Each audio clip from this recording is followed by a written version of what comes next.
Hello, welcome to the news on NTA International. I'm Nancy Godi Anganihu. On sign language is Precious Ozemene. First, the headlines.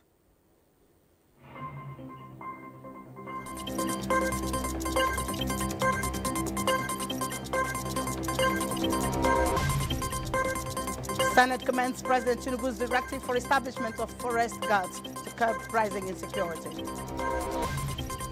Federal government inaugurates renewed Hope Smart Police Station. NATO foreign ministers meet in Turkey. Ukraine-Russia ceasefire on the front burner.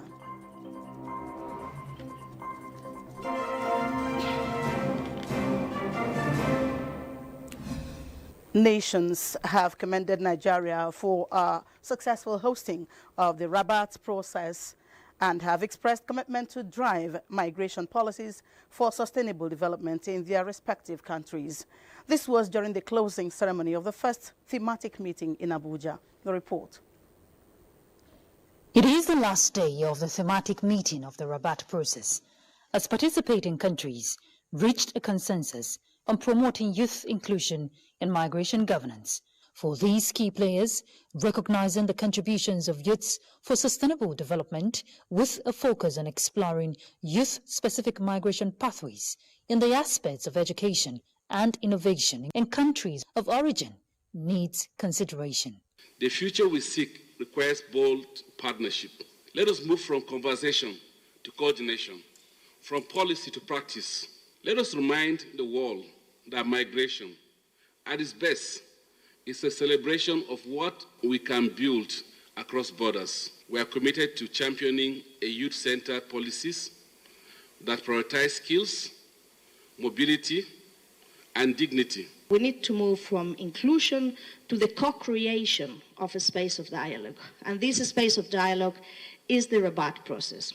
We will keep exploring ways in which to find how to make more sustainable your participation in the process. We will achieve a lot in terms of implementation of particularly the youth to be involved in migration process, to be involved in the policy making, to be involved in implementation. As the thematic meeting winds down, participants are optimistic in changing the narrative and promised to strengthen partnerships with a shared vision to explore ways of maximizing the potential of African youth. In Abuja, Ruth Aguele, NTA News. U.S. Secretary of State Marco Rubio says Washington was impatient for progress in peace efforts between Ukraine and Russia and willing to consider virtually any mechanism to reach a lasting end to the war. From Apanye reports. The big issue on everyone's mind is what's happening with Russia and Ukraine. The President of the United States has been abundantly clear he wants the war to end.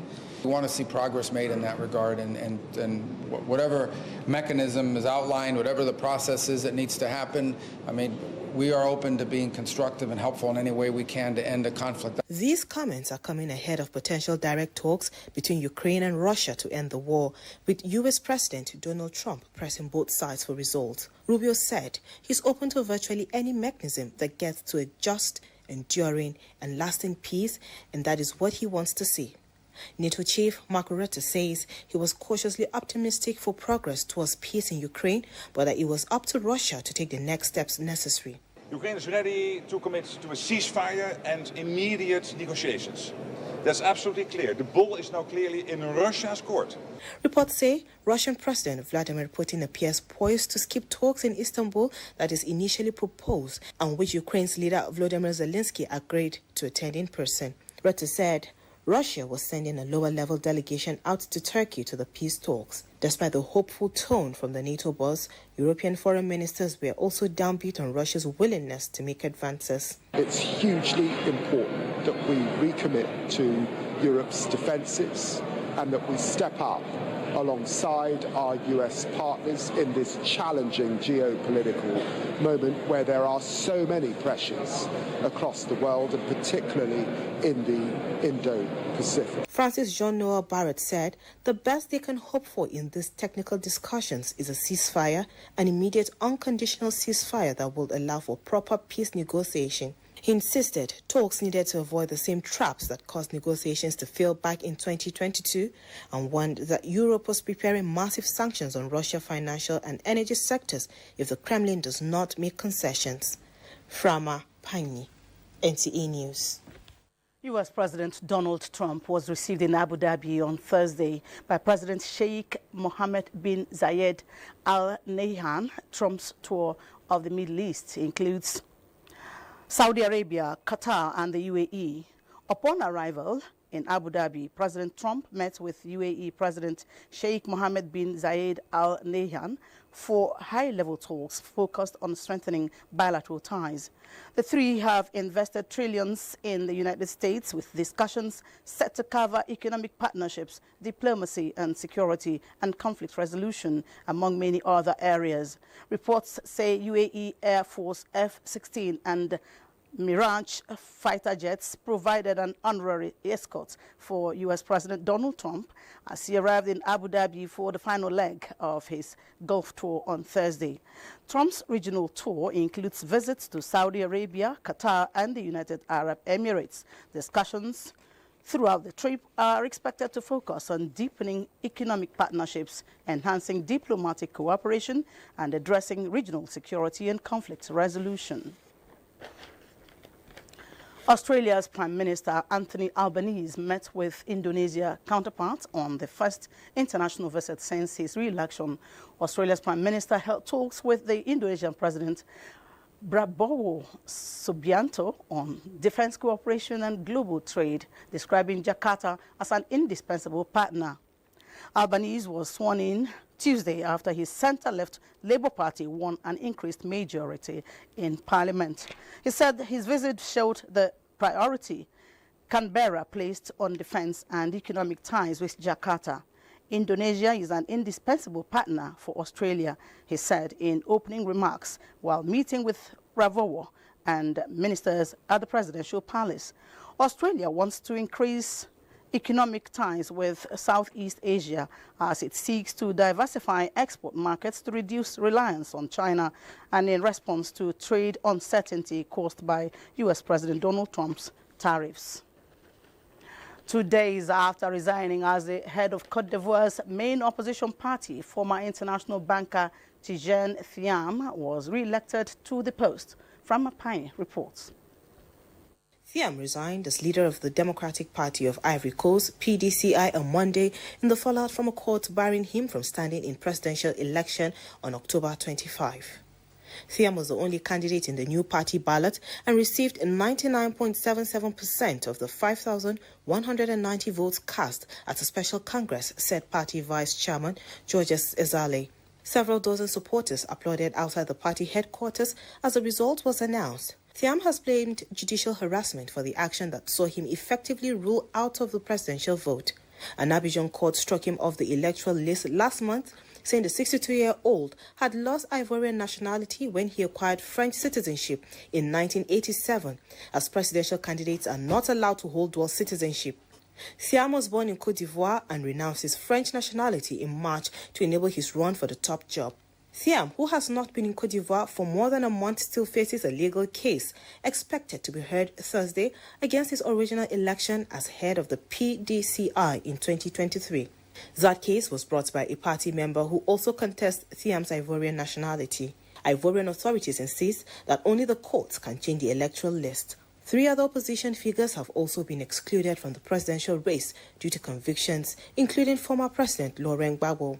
President Alassane Ouattara, 83 years old and in office since 2011, is yet to be nominated by his party, but has indicated his desire to continue to serve the country. Frama Pani, NTA News. May the 15th is set aside by the United Nations as the International Day of Families. The day was proclaimed by the UN General Assembly in 1993 with Resolution ARS 47/23 and reflects the importance the international community attaches to families. The day provides an opportunity to promote awareness on issues relating to families and to increase knowledge of the social, economic and demographic processes affecting families. This theme encourages households to adopt eco-friendly habits, reduce carbon footprints, and become climate champions within their communities. At its core, Family Day is a celebration of the values that bind families together, and these are love, respect, and support. Nigeria, as part of the global community, is committed to strengthening the implementation of international humanitarian law treaties. This is the convergence of opinion at the high-level 2025 dialogue of all critical stakeholders on humanitarian issues in Abuja. Dele Atumbi of our judiciary desk was there. For Nigeria as a sovereign nation which anchored its governance on the principles of justice and rule of law, this critical dialogue presents not only an opportunity to evaluate our commitment, but also to reaffirm our resolute dedication to ensuring full compliance with the principles and obligations enshrined in the various international humanitarian law treaties. The dialogue is a solemn call to action and a demonstration of the country's commitment to ensuring that the Nigerian government achieves acceptable balance between our constitutional duty to combat insecurity and observe our international obligations under the various rules and protocols set out in the Hague and Geneva Conventions. These rules and protocol form the backbone of international humanitarian law as well as the Rome Statute. As the country continues to navigate complex security challenges, the law of armed conflict serves as our guiding compass by providing ethical legal framework in our armed engagements so as to enable her preserve humanity, ensure dignity, and uphold justice.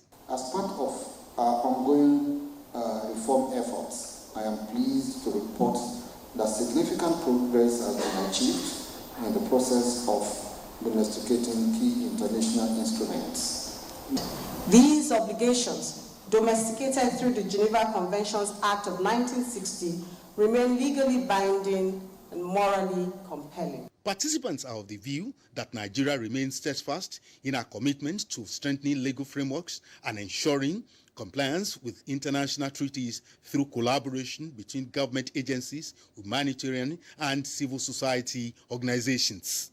Our journey has been defined by intentional reforms, robust interagency collaboration, and constructive partnerships with international and local stakeholders. Nigeria has assiduously adhered to the Geneva Conventions and additional protocols, imposing limits during armed conflicts to ensure victims, particularly civilians, are better protected, and is committed to promoting IHL among soldiers and civilians. Participants also agree that the present administration has been mobilizing the totality of its national security, military, and law enforcement assets to secure the country in an humanitarian manner.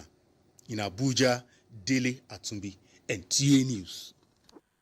The Minister of Defense, Mohammed Badaru Abubakar, has reaffirmed Nigeria's unwavering commitment to the United Nations and the global community in promoting peace and security.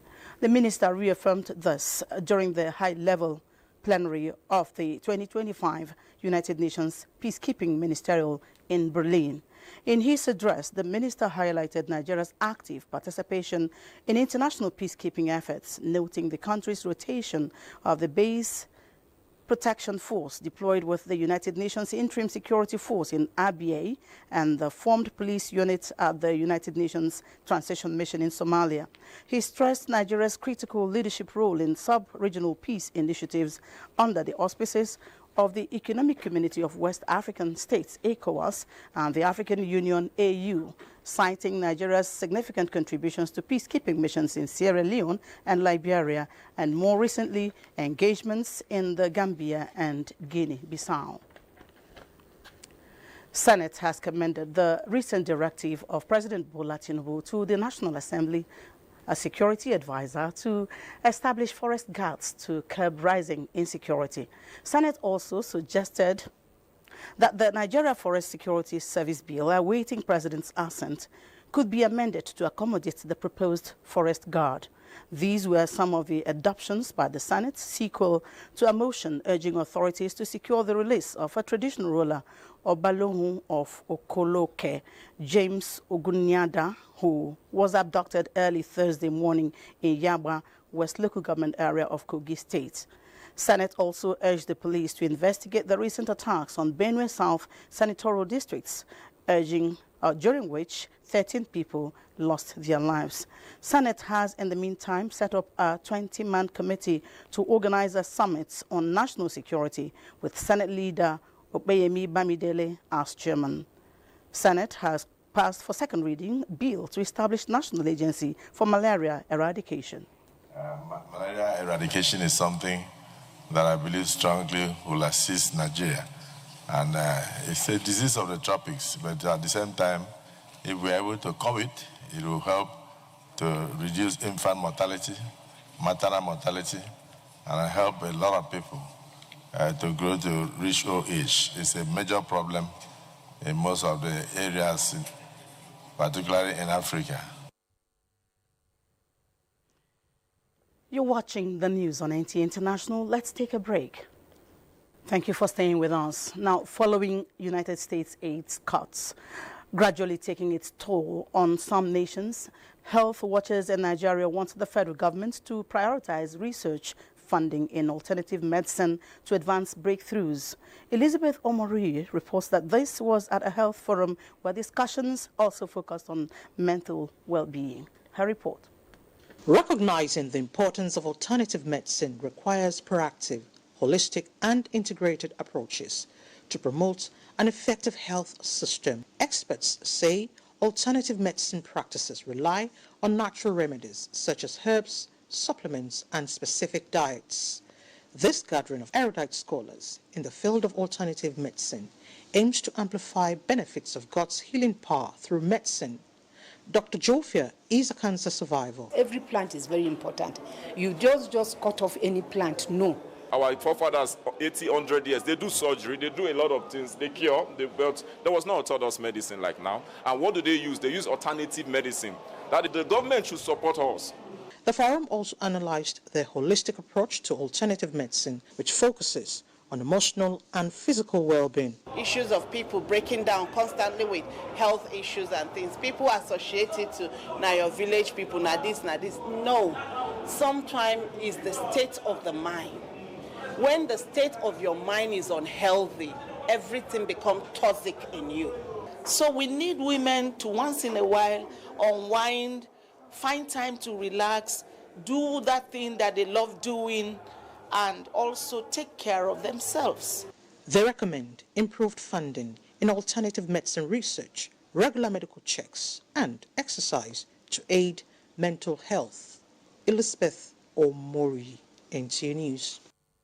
The National Environmental Standards and Regulation Enforcement Agency, NESRA, has shut down 21 facilities in the Federal Capital Territory for failing to comply with extant environmental laws. Mina Daniels reports.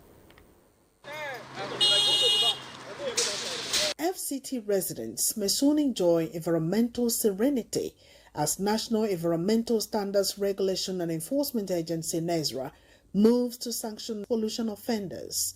Among the facilities and projects sealed off recently for breaching pollution extant laws in a recent enforcement move of the agency in the FCT includes Ochacho Real Homes Limited, Idu, Cosgrove Shopping Mall Project, Wuse 2, Belmont Court, Idu, and 18 others. Addressing the media after the operation, the Director General of NESRA, Professor Innocent Bariko, informed that the enforcement exercise was carried out to halt the adverse environmental impacts of the activities of these facilities. It's a process. We don't just get up and start doing. There's a regulation, and we follow the regulation step by step. Now, what you find there is that it's to call their attention to an infraction, an environmental infraction. It doesn't mean that we have come to the end of the road. We're also expecting that they will respond. Contractors, they know what the law says.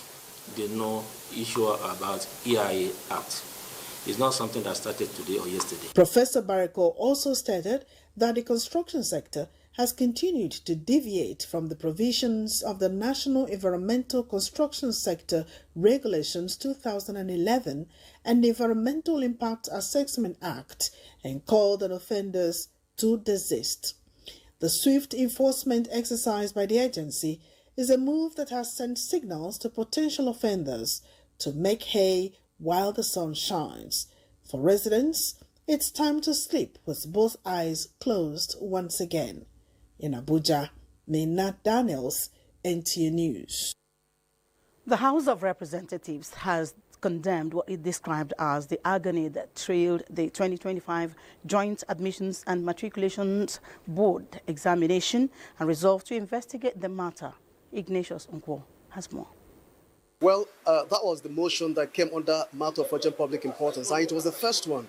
And, well, actually, members were engaged on that particular motion. You saw interest, you saw emotions as Representative Adewale Adebayo described that issue, the circumstances of the 2025 JAMB result as an agony.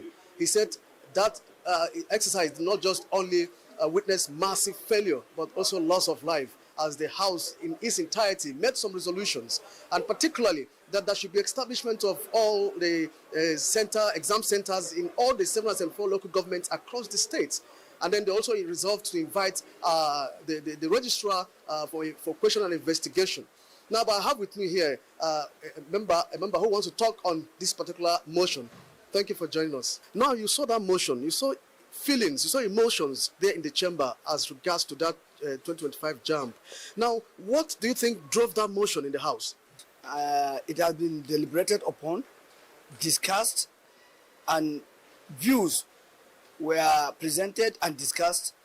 We come to realize that there are a lot to be done on it, and the Speaker agreed that the investigation should go on so that the House will be availed with the required and necessary information to be able to take further actions. Despite the fact that the registrar has come out publicly to, first of all, for the first time, I had somebody coming out with remorseful to say, yes, he takes responsibility on behalf of JAMB. He knows that there were a lot of, problems that culminated into all this failure and the rest of it. I think the resolution is cogent, is very important, because the moment JAMB or students have problem, the entire education ecosystem will be affected. So the resolution is perfect. The committee will investigate with a view to report back to the House to deliberate and see way forward. Thank you very much for your time. Thank you. Before then, 3 members in the chamber defected. Now, one member, Oluwaloke from Osun State, defected from the PDP to the APC. Another member from Kano, 2 members from Kano State, Kabiru Al-Hassan and Abdullahi Sani, all defected from the NNPP to the APC. Well, that defection witnessed a presence of people who came for solidarity, led by the national chairman of the All Progressives Congress, Abdullahi Omar Ganduje. Well, this is what we have for you at the moment. Thank you, Ignatius, for that update from the House of Representatives. The National Emergency Management Agency, NEMA, says more collaborations will be vigorously explored to effectively manage disaster risks and strengthen the country's resilience. Director General of the agency, Zubeida Umar, stated this are the stakeholders' engagement on the 2025 National Preparedness and Response Campaign for flood, disaster and related hazards. Ilyasu Ali Yakubu reports. Seasonal climate predictions on the annual flood outlook by the Nigerian Meteorological Agency, NIMET, and Nigeria Hydrological Services Agency, NISA, have provided the agency valuable insight into rainfall pattern and flood scenarios during the year.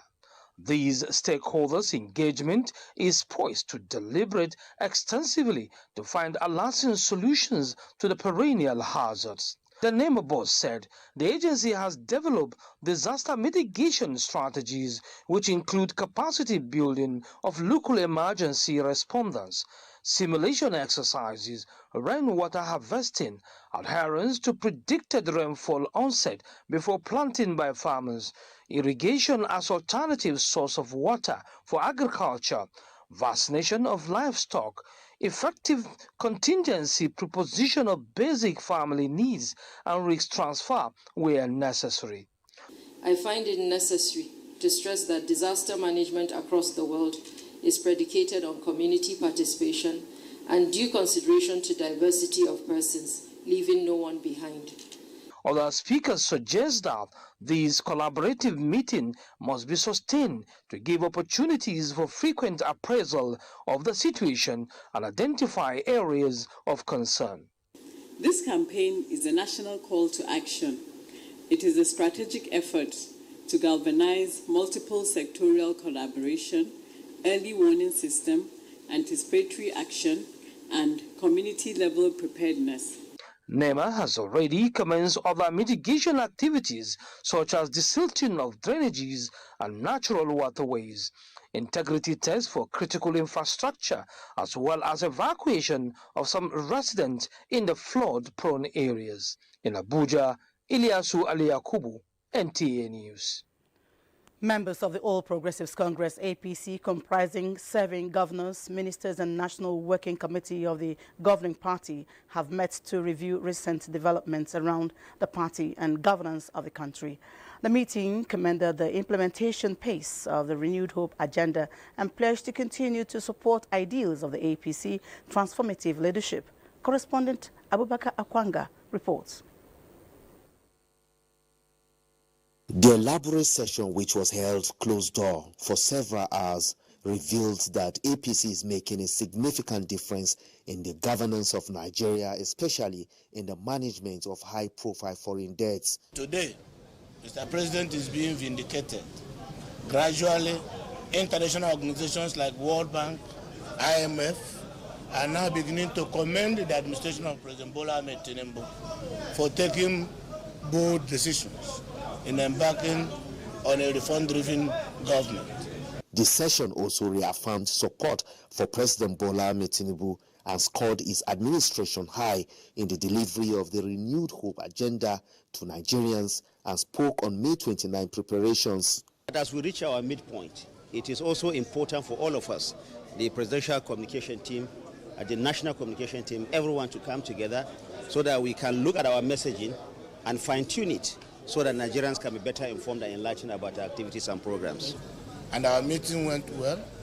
We put our heads together, we discussed, and we agreed that going forward, working as a family, we must struggle to serve Nigeria better. The meeting also resolved to ensure the administration of the party affairs thrive in line with emerging trends and appealed for support and solidarity at all levels.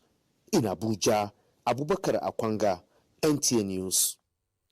That's it on the news. On behalf of Precious Ozomenam, who's been doing the sign language, this is Nancy Godiangunehu thanking you. Bye.